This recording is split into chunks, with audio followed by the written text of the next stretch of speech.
The wind howled across the ruins of what was once a thriving city. Skyscrapers stood like fractured bones jutting from the earth, their windows shattered, their steel frames twisted by fire and time. The streets below were silent, but not safe. Among the hollowed-out buildings and broken highways, they moved. The undead. Slow, patient, relentless. Inside what used to be a government bunker beneath the old transit station, 100 survivors gathered in a dimly lit room that smelled of dust, sweat, and fading hope. The bunker's emergency power still hummed, barely keeping the lights alive. Concrete walls surrounded them like a tomb, but for now, they were safe. For now. No one spoke. They were listening. Not for orders, but for the sound that haunted every second of their new lives. The groan of the undead, echoing through ventilation shafts, rattling behind rusted steel doors. Any sound could mean their end. At the center of the room stood Captain Elias Ward, a former army tactician in his 50s, his gray beard trimmed, his eyes sharp. He wasn't the elected leader of this group. He became one because no one else dared to step forward when the world started to die. "Status report," he said, his voice calm but heavy with command. A young woman stepped forward. Jenna Cade, once a nurse, now the group's field medic. "We lost power in Section B," she said. "If we don't reroute from the emergency line, we'll lose air filtration in 6 hours." Ward nodded. "Do it." Quietly. "Take Halpern and Grant with you. If the lower tunnels haven't collapsed, we may still have a route out. We need an exit plan." A few murmurs ran through the group. Words like escape and outside didn't bring comfort anymore. The last time someone tried to leave, they never came back. The undead didn't forgive mistakes. In the far corner, 2 children clung to each other. Their mother, Lana Mirek, sat behind them with a loaded revolver tucked under her coat. Her fingers trembled, not from fear, but from readiness. She had seen what happened when people hesitated. Suddenly, the radio crackled. It was faint, nearly drowned by static. The room went still. Everyone leaned in as Ward twisted the old dial, adjusting the frequency until a voice, broken and desperate, emerged. "This is Station Echo, repeat, Echo Base, we're alive, 2 clicks north of River Junction, requesting contact, we have food, defenses, repeat." The message cut out. Eyes widened. Murmurs turned to gasps. "That's less than 5 miles from here," said Jonas Vick, the youngest of the group's scouts. "If they're telling the truth." Ward raised a hand. "We don't know what's out there. It could be a trap. Or bait. But if it's real, it means we're not alone." Someone in the back laughed. Not out of joy, but the kind of laugh that breaks under too much pressure. The sound echoed down the bunker's hallway, and that's when they heard it. A groan. It was distant, but unmistakable. Then another. Then dozens more. Jenna's eyes went wide. "They heard us." "Seal the hallway!" Ward shouted. Jonas, Lana, and a few others rushed to the blast doors. They hadn't used them in weeks. The manual crank was stiff, rusted. As they turned it, the groans grew louder, closer. Then came the thuds. First soft. Then pounding. The children screamed. Ward grabbed a shotgun from the emergency locker and took position near the door. "Everyone stay calm. We trained for this. Jenna, get those kids behind cover." The metal door moaned as the pressure from the other side grew. Scratching. Clawing. The undead could smell the living through inches of steel. One crack. One breach, and the last 100 would become part of the horde. With a final wrench of the crank, the door slammed shut. The room went black for a moment as the last emergency light flickered, then steadied.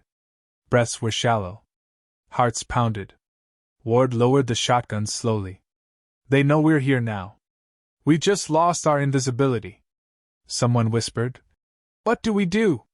Ward turned to the group, his voice low and unshakable. "We find Echo Base. We verify if it's real. If it is, we move.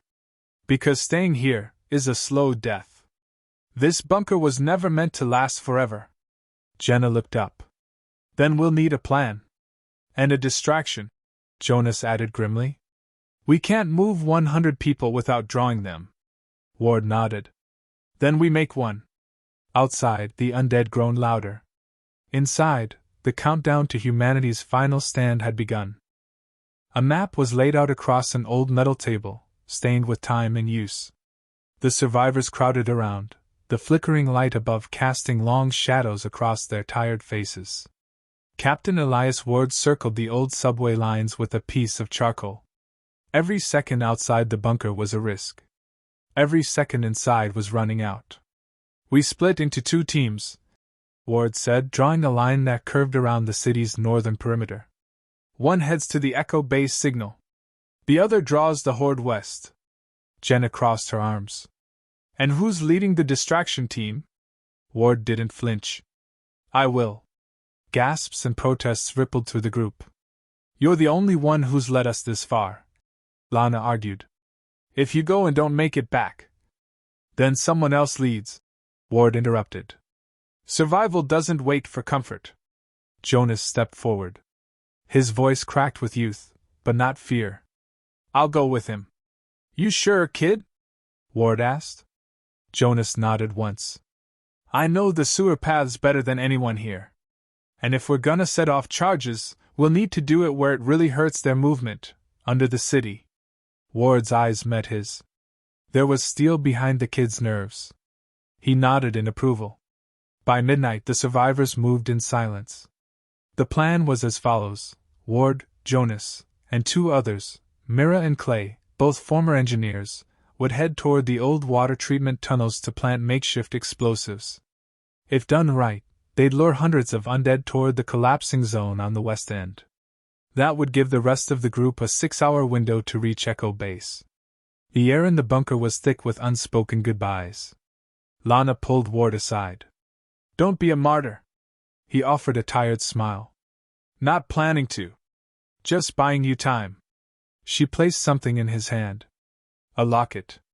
Inside, a picture of 2 children. Then come back. They'll need you more than you know. Ward closed his fist around it and nodded. In the pitch-black tunnels beneath the city, every sound became a warning. The shuffle of boots against concrete. The distant drip of water. The low, throaty growls of nearby undead who hadn't yet caught their scent. Jonas led the way, his flashlight dimmed to a slit. He moved like someone who had memorized the shadows. We're near the breach point, he whispered.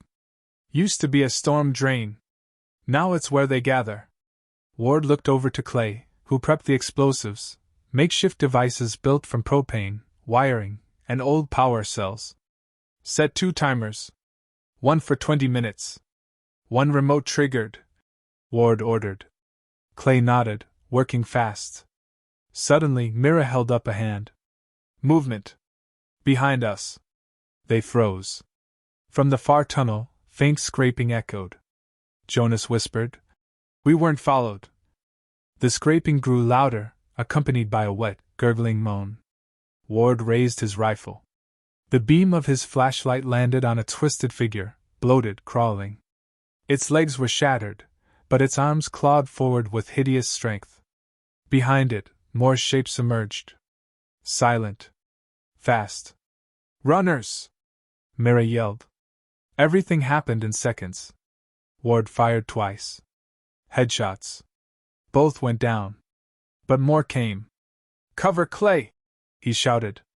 Jonas lit a flare and tossed it toward the far end of the tunnel, casting an eerie red glow over the mass of undead sprinting toward them. Charges ready! Clay shouted. Fall back! Ward commanded. They turned and ran, the narrow tunnels vibrating from the pounding feet of the undead horde. The group dove through a collapsed metal hatch and slammed it shut behind them. Ward hit the remote. A boom rolled through the ground like thunder. Dust and heat slammed into their backs. The tunnel behind them lit up with fire and screams. The horde had taken the bait. Back at the bunker, Jenna stood at the exit tunnel with Lana, the children, and the remaining 90-plus survivors. When the ground shook under their feet, she knew it had worked. They did it, she whispered. Lana looked behind her at the crowd. They had packs, food, what little weapons they could carry. Most were afraid. All were silent. Then we move, Jenna said. They entered the dark tunnels as the smoke of the explosion settled miles away. Time was not on their side. The clock had started. Back near the blast zone, Ward and the others emerged from rubble-covered sewer grates. Burned walkers twitched in the distance, crawling through debris. The path to the west was now flooded with fire and confusion. The eastern path to Echo Base lay open. Ward looked at Jonas and smiled faintly.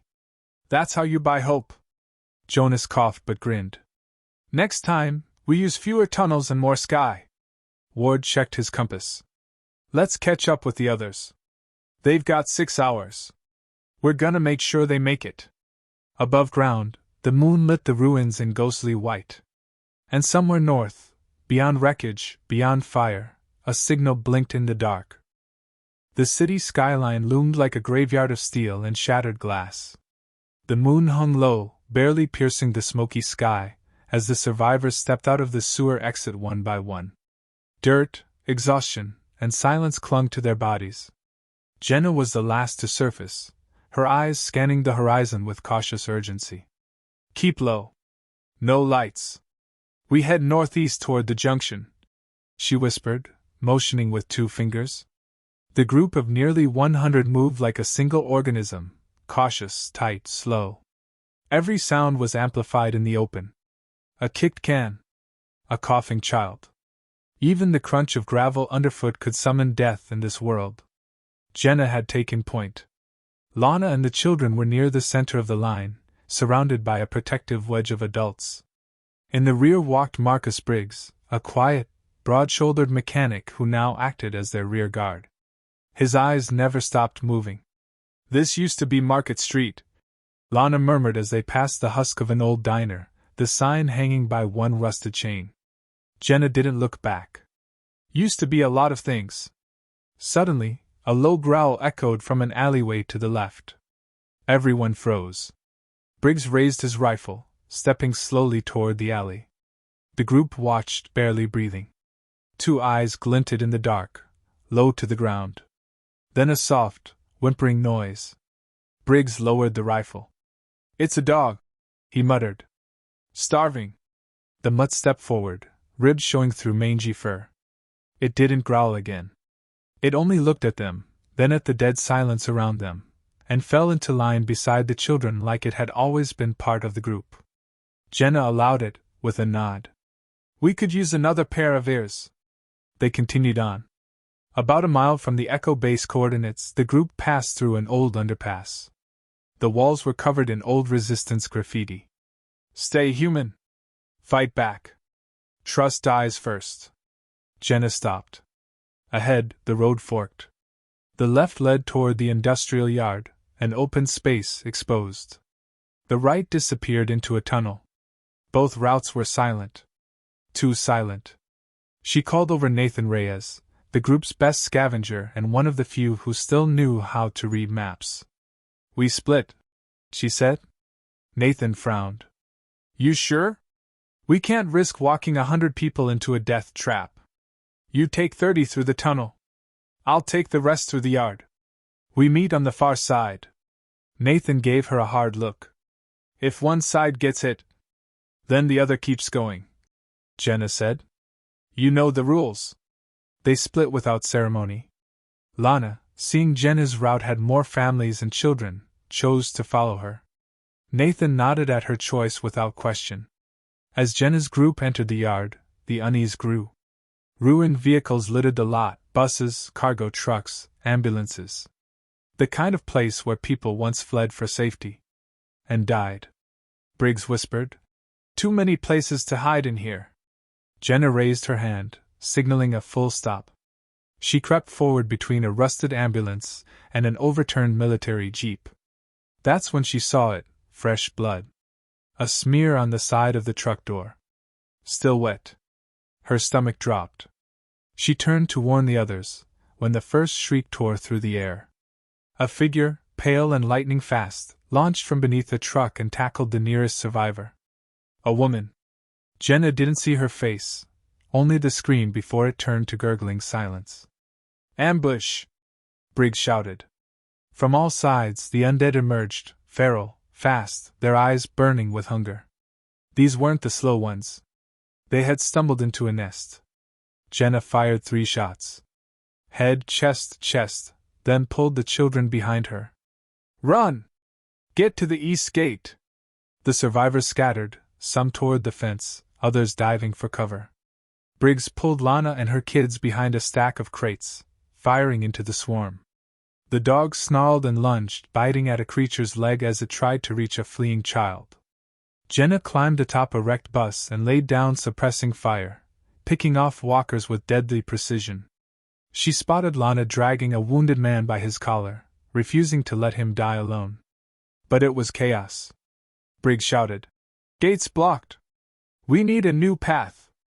Jenna spotted a side structure, an old warehouse, doors open just a crack. "There!" she yelled. "Everyone, inside that building!" The group bolted toward the structure, dodging the undead. One of the doors gave under pressure, opening into a dark, empty space. Briggs and Jenna held the line, shooting until the last of the group made it inside. Then Jenna slammed the door and slid a beam across the handles. The groans continued outside. But they had made it. Barely. Inside, silence returned, but the emotional damage hung in the air. They had lost people. Jenna's hands trembled as she lowered her weapon. She looked around. Maybe 60 left now. Maybe less. Briggs looked at her. "We can't take another hit like that." She nodded slowly. "No. We can't." Then, from the far end of the warehouse, a voice called out, "Who are you people?" Everyone turned. A group of armed figures stood in the shadows, cloaked, armored, and very much alive. One of them stepped forward. A woman, her eyes fierce. "You're headed to Echo Base?" Jenna raised her chin. "We're the last of us." "Are you with them?" The woman gave a slow, cautious nod. "You'd better come with me." The heavy warehouse door creaked open under the stranger's guidance. Armed guards flanked both sides, their rifles raised but fingers off the trigger. The woman who had spoken introduced herself only as Sergeant Kira Doss, her posture rigid, her movements precise. "Keep quiet, keep close," she said, turning toward the open alley behind the warehouse. "The faster we move, the better." Jenna nodded, motioning for the others to follow. Still shaken from the ambush, the survivors moved like shadows, silent, wounded, tense. Kira led them through a maze of alleys and ruined storefronts, weaving in and out of barricaded streets and fortified paths. The deeper they went, the more organized everything looked. The chaos of the dead world faded slightly with every step. Electric lights, dim but steady, lit parts of the way. Clean metal doors replaced rusted ones. Finally, they reached a narrow loading dock camouflaged beneath the ruins of an old textile mill. Kira tapped a code on a metal panel, and a set of reinforced doors slid open with a hydraulic hiss. "This is Echo Base," she said, stepping aside to let them in. "Welcome to what's left of the organized world."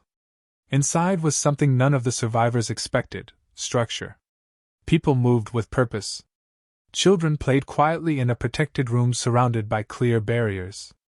Guards in scavenged tactical armor patrolled the halls. LED lighting cast a pale blue glow on steel walls. It was a far cry from the bunker they had left behind. Briggs whispered, "I thought it was a myth." Jenna didn't speak. She couldn't. Her body was still locked in survival mode, but her mind was racing. For the first time in weeks, she felt something unfamiliar, cautious hope. Kira led them through the corridor into a large decontamination chamber. Jets of sanitized mist blasted the group for 30 seconds. Then another door opened into a conference hall with long tables, solar monitors, and an oversized digital map of the city. A man in his late 40s stood near the center, arms folded, eyes watching every movement. "This is Commander Reed," Kira said. "He runs Echo Base." Reed didn't smile. "We've been tracking your signals since the blast near Sector West.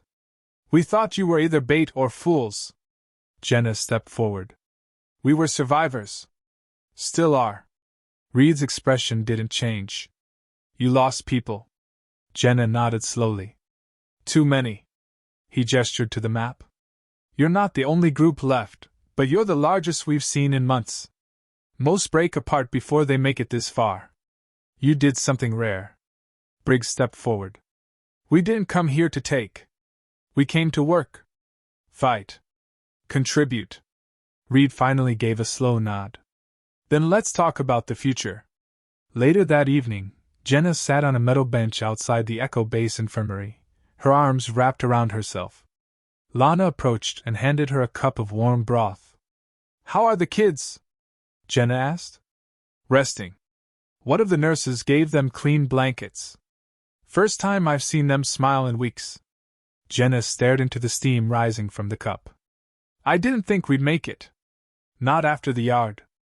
We were down to half. But we made it, Lana said firmly. And if what they're saying in there is true, there's a chance to rebuild something. Rebuild? Jenna repeated, like she was trying to remember what that word meant. Down the hall, Reed gathered with his officers and displayed satellite images recovered from a drone recon. This, he said, pointing to a dense red heat signature outside the eastern perimeter, is the next problem. The horde is moving. Kira frowned. They shouldn't be this close. The noise from the blast should have pulled them west. They're adapting, Reed said. They're tracking people. Not just sound. Another officer, a former radio operator named Shin, chimed in. And there's another broadcast. A new one. Coming from beyond the river. Strong signal. Uncoded. Might be another base. Might be bait. Reed looked around the table. We don't have the manpower to move on both threats. But now, with these new arrivals, we just might. Later that night, Jenna was summoned to a private room. Reed stood beside the monitor displaying the heat signature again. We're planning a joint operation, he said. A two-pronged approach. One team will scout the new signal. The other will lead a decoy mission to pull the horde off course. And you want me to lead one of them? Jenna asked. You've kept nearly 100 alive when the world was collapsing. That's more than most of my officers can say. Jenna thought for a moment. I'll lead the recon team. I want to know who else is out there. Reed nodded. You leave at first light. As Jenna exited the room, she passed by a window overlooking the city's dark horizon. Fires still burned in the distance. But for the first time in a long time, they weren't running. They were planning to fight back. At dawn, the gates of Echo Base opened with a low metallic groan. A thin mist clung to the ground, and the sky was the color of ash. Jenna stood at the front of the scout team, her rifle slung across her shoulder, eyes locked on the horizon where the city met the wild beyond. Behind her, Jonas, Mira, Briggs, and two Echo Base soldiers, Mason and Elle, readied their gear. Each had been handpicked for speed, silence, and experience. If there was anything waiting beyond the river, this team would find it first, or die trying. Reed had given Jenna a final warning before departure. If the signal's real, you'll hear it before you see it. If it's bait, you won't have time to decide. They moved out quietly, slipping through Echo Base's eastern perimeter. Jonas led with a handheld receiver, tuned to the news signal. The static crackled faintly, then pulsed, a rhythmic series of tones and beeps. Not random. Structured. Repeating every 60 seconds. It's getting stronger, Jonas whispered, adjusting the frequency. Whoever it is, they want to be found. The team crossed over the skeletal remains of a freeway. Twisted cars sat like tombstones in rows. Once packed with desperate families trying to flee the city, now silent. A burnout school bus blocked their path. Briggs climbed over first, scanning the far side before waving the others through. Mira touched Jenna's arm as they dropped to the far lane. You trust this? She asked. This signal? I don't trust anything anymore, Jenna said. But I believe in what it could be. They pushed east for miles, staying low and using the broken buildings as cover. At the edge of the city, they reached the river. The old industrial bridge that once connected the metro zones lay in ruin, half of it collapsed into the muddy water below. Jenna squinted at the far bank. That way, she pointed. But we can't use the main bridge. Too exposed. Mason stepped forward. There's a service catwalk under the bridge. Still intact last I checked. Then we crawl, Jenna said. The catwalk groaned beneath their weight. They moved slowly, single file, gripping rusted support beams and watching every step. The water churned below, thick and black. Somewhere far off, the cry of a lone undead echoed across the river, distant but haunting. When they finally made it to the far side, the signal's beeping grew louder. Now it carried faint words, clipped, mechanical. Location active. Sector 9. This is Safe Point Theta. Jenna stopped. Safe Point Theta? That wasn't on any of Reed's maps. Could be pre-collapse, Mira said. A hidden outpost that went dark. They followed the signal inland. The area was different. Less destroyed. The buildings were aged but intact. Some had boarded windows. Others were completely sealed. No bodies. No scorch marks. No signs of panic.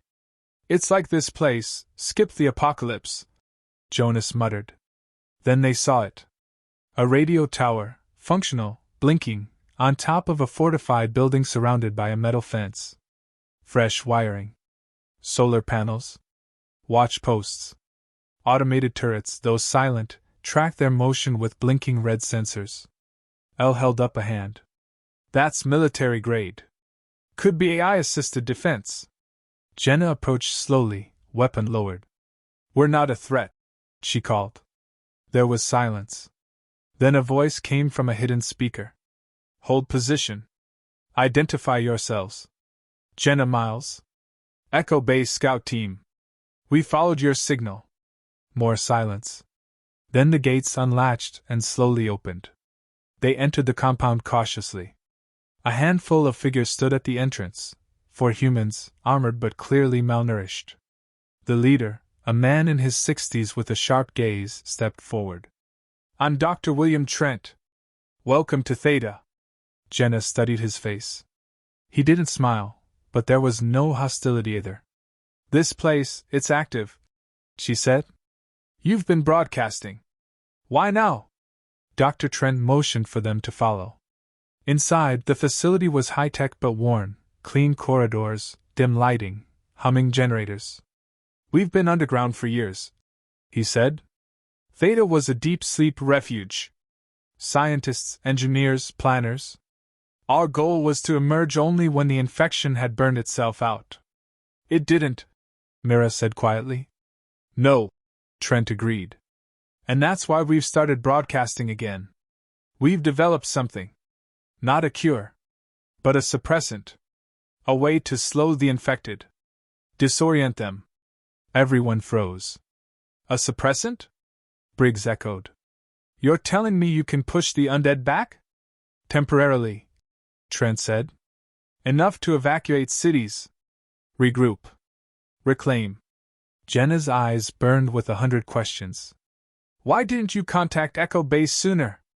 Trent's expression darkened. Because last time we sent a team there, they never came back. We believed Echo had fallen. Jenna took a breath. It hasn't. It's weak, but alive. And it needs this suppressant, fast. The Horde's on the move. They're adapting. Dr. Trent looked to one of his assistants, who nodded grimly. Then we share it. But it must be deployed carefully. If the undead sense something changing, they'll react, violently. A klaxon suddenly blared. One of the guards ran in.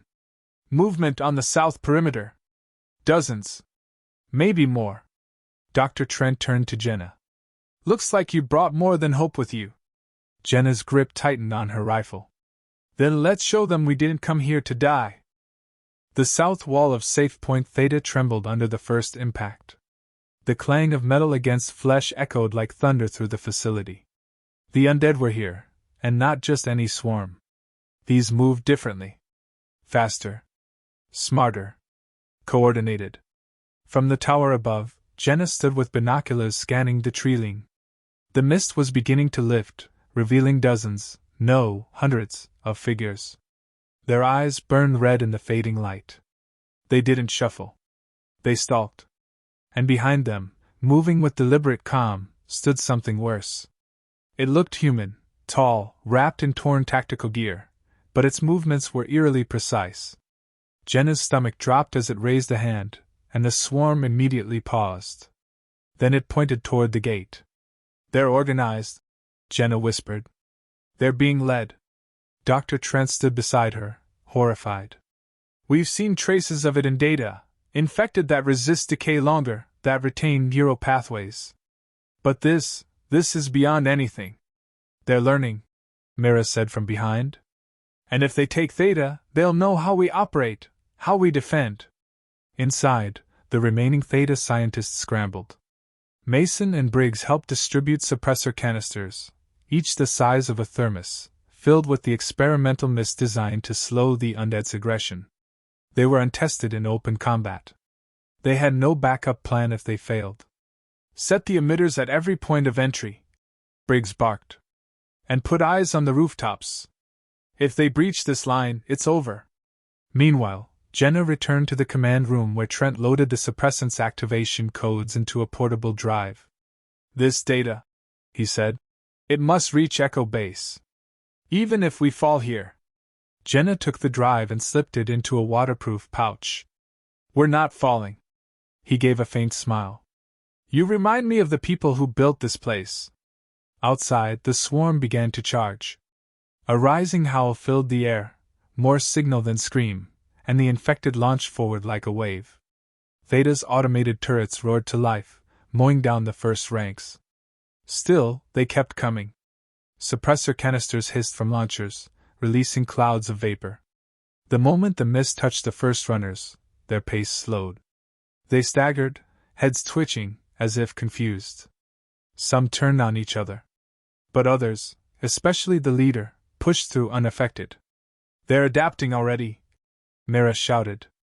"We've got minutes," Jenna called into her radio. "Fall back teams to second line." Gunfire echoed down the walls. Elle and Jonas held the west stairwell, keeping a small group from breaching the science wing.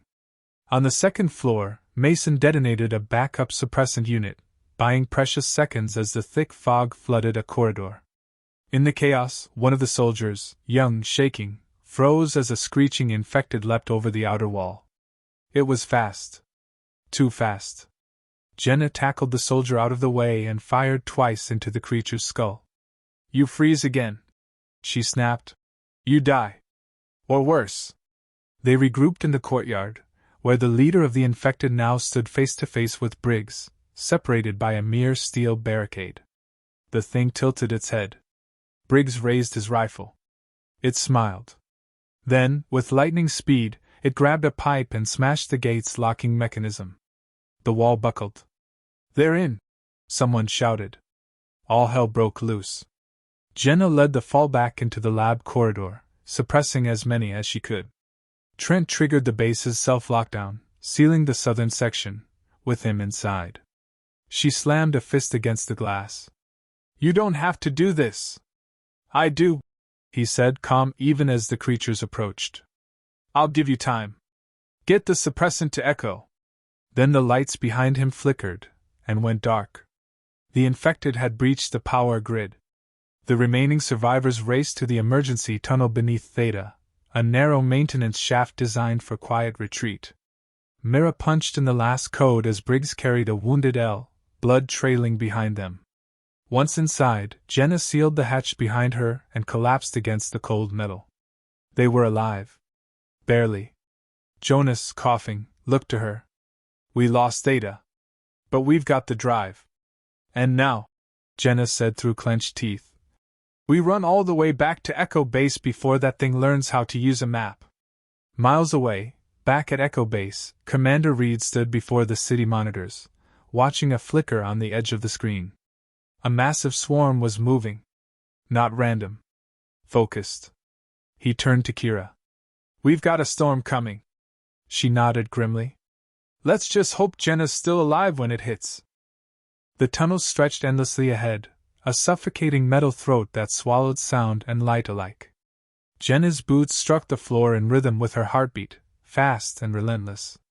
Behind her, Briggs carried Elle, her leg wrapped in makeshift gauze, while Mira and Jonas kept their weapons ready. No one spoke. No one dared. The suppressant data chip was secured in Jenna's chest pocket, pulsing like a heartbeat. Every few seconds she touched it as if to confirm it was real. The hope of Echo Base, and maybe humanity, was zipped inside that tiny drive. If it was lost, Theta's sacrifice meant nothing. A soft metallic clang echoed from behind. Mira froze. That wasn't us. Jenna lifted her hand, motioning for silence. Another sound, this time a scraping. Slow. Deliberate. Something, or someone, was in the tunnel behind them. They followed us, Jonas whispered. How? They're not just following, Briggs said. They're tracking. Suddenly, the emergency tunnel lights flickered. Red strobes flashed on and off in intervals, casting their shadows long and monstrous along the walls. Then a new sound emerged, a wet, dragging snarl. Elle moaned in pain. Jenna knelt beside her, whispering, You hold on, all right? You've survived worse. Elle managed a weak smile. You haven't seen my cooking. Then the lights went black. Jenna switched to infrared goggles. The tunnel lit up in eerie monochrome. Through the viewfinder, she saw it. Not just a runner. The Alpha. It moved like a shadow but had the form of a soldier. Its eyes glowed faint in the darkness. It was flanked by two other infected, both lean, fast, and disturbingly quiet. They're using the dark to corner us, Jenna muttered. We split, Mira said suddenly. Tunnel divides up ahead. I'll take Jonas and lead them away. You and Briggs get Elle back to Echo. No, Jenna snapped. We stay together. We'll all die together if we don't move now, Mira hissed. Before Jenna could respond, Mira sprinted down the left corridor, firing her rifle into the ceiling to draw noise. Jonas followed, hesitating only a second. The Alpha turned. It followed. Jenna clenched her fists, torn between fury and fear. But they had a chance now, a narrow one. Go! She barked. Hours later, the team emerged from a rusted access hatch 5 miles west of Echo Base. The night was still. Too still. Jenna helped Briggs lift Elle through, then pulled herself up last. Her clothes were soaked, her face streaked with ash and sweat. She scanned the skyline. Smoke plumes marked where Theta had burned. We're close, Briggs panted. 2, maybe 3 miles. Close doesn't mean safe, Jenna said. They moved again, using the shadows and ruined alleys to mask their path. They were within the hollow zone now, a part of the city long abandoned, rumored to be cursed even before the outbreak.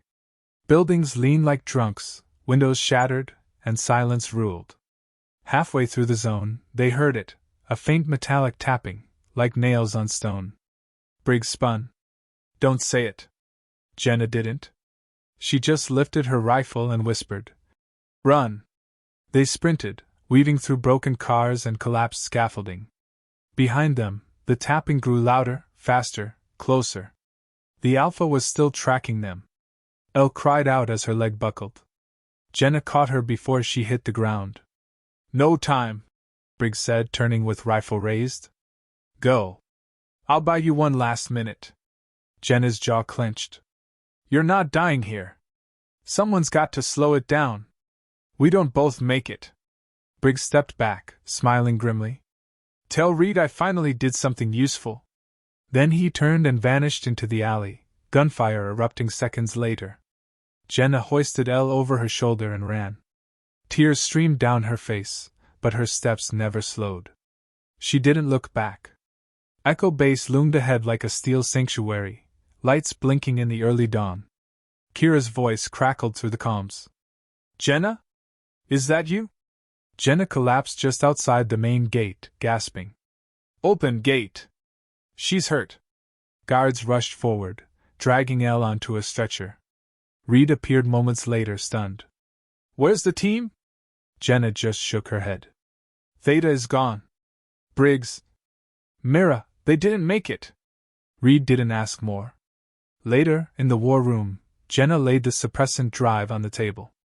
This is everything Dr. Trent left behind. If we can analyze it, mass produce it, maybe we can clear zones again. Reed nodded. We'll start immediately. And you? Jenna stared out at the horizon. They're changing, Commander. There's something out there, leading them. If we don't adapt faster, the last 100 won't stay 100 for long.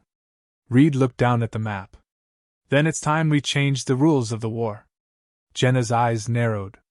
And strike first. Let me know when you're ready for Part 8, the thrilling final chapter, where the last survivors mount one last desperate offensive to turn the tide, or fall with the city.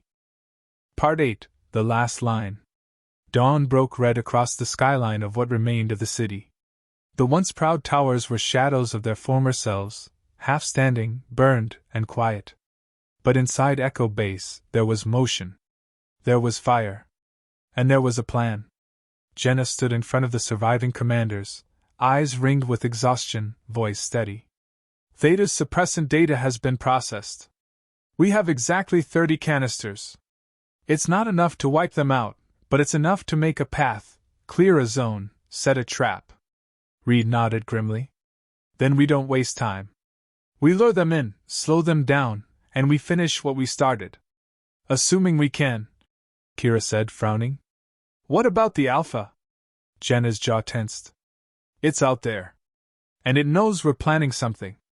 Hours later, the base was alive with preparation.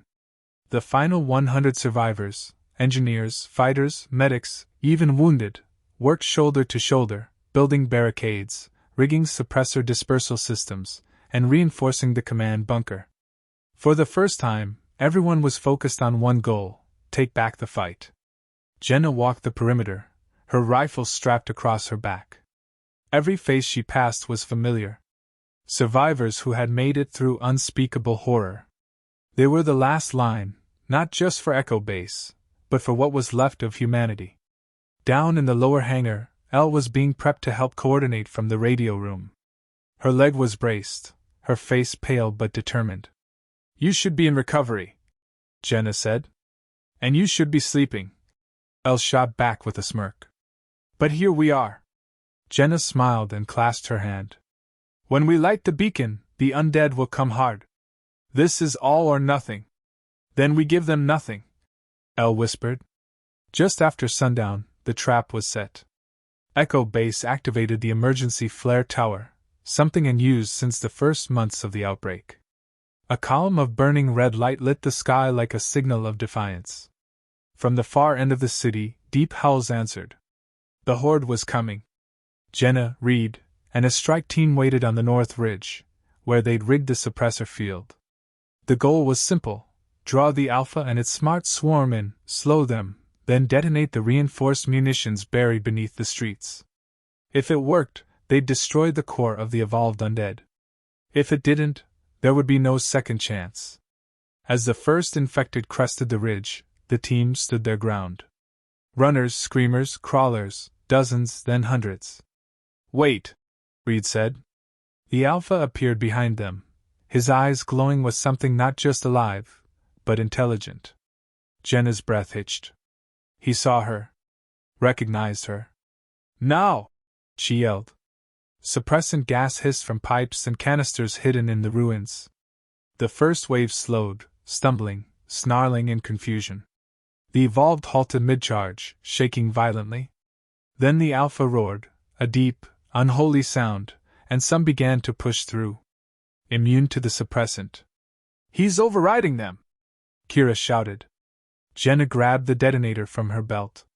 Target the center mass! Cut the head off the snake! She sprinted forward, weaving through the chaos, canisters bursting around her. The Alpha locked eyes with her, stepping into the storm like a king unbothered by fire. Jenna pressed the detonator. The ground erupted. A chain of explosions rocked the city block, swallowing dozens of undead in a wave of fire and steel. Chunks of earth flew through the air. Echo Base trembled. For a moment there was silence. Then screams. Not human. The Alpha emerged from the dust, half its body scorched, arm missing. Still standing.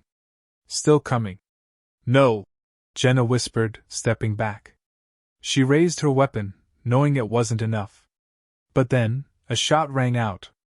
The Alpha's head snapped back. It staggered. Another shot. A third. From the rooftop above, Mira. Bloody, bruised, but alive. I told you I'd draw them off, she called, loading another round. The Alpha lunged. Jenna fired. Mira fired. The others followed. Bullet after bullet tore into the creature. It dropped to one knee. Jenna walked up slowly, breathing heavy, barrel shaking. She stood over the Alpha. For Briggs, she whispered. She pulled the trigger one last time. The Alpha dropped. Dead. Really dead. 2 days later, the city was quiet again.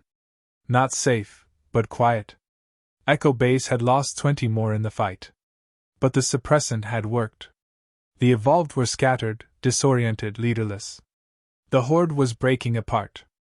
Inside the war room, Reed placed a new marker on the map. Zone 7 cleared. Jenna stood beside him, eyes on the horizon. What now? Elle asked, leaning on her crutch. Jenna smiled softly. Now we rebuild. She looked at the final survivors, no longer just waiting to die, but ready to live. The last 100 were no longer just survivors. They were the beginning. The end white heavy check mark.